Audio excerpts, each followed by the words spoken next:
ঢাকার 2 সিটি কর্পোরেশনের কাউন্সিলরদের ময়লা বাণিজ্যে ভুক্তভোগী হচ্ছে সাধারণ জনগণ। বর্জ্য সংগ্রহের প্রক্রিয়া নিয়ম অনুযায়ী হলে বিনামূল্যে সেবা পাওয়ার কথা। ঢাকার 2 সিটি কর্পোরেশনের কাউন্সিলররা আইনের তোয়াক্কা না করে ময়লা বাণিজ্যে জড়িয়ে পড়েছেন। তবে আইনের ফাঁকা থাকায় তাদের বিরুদ্ধে কোনো ব্যবস্থা নেওয়া যাচ্ছে না বলে জানিয়েছেন ঢাকা সিটি কর্পোরেশনের সংশ্লিষ্ট কর্মকর্তারা। এই যে বিশাল অঙ্কের টাকা লেনদেন হচ্ছে, মানুষকে জিম্মি করে টাকা নেওয়া হচ্ছে, মধুর আসলে সেখানেই।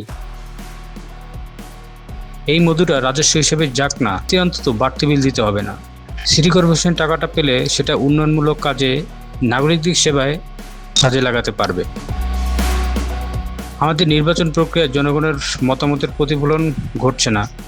কাউন্সিলরদের এই ধরনের কর্মকাণ্ড শুধু ময়লার টাকা ভাগাভাগিতে না, জমি দখল থেকে শুরু করে আরও অনেক জায়গায় আছে।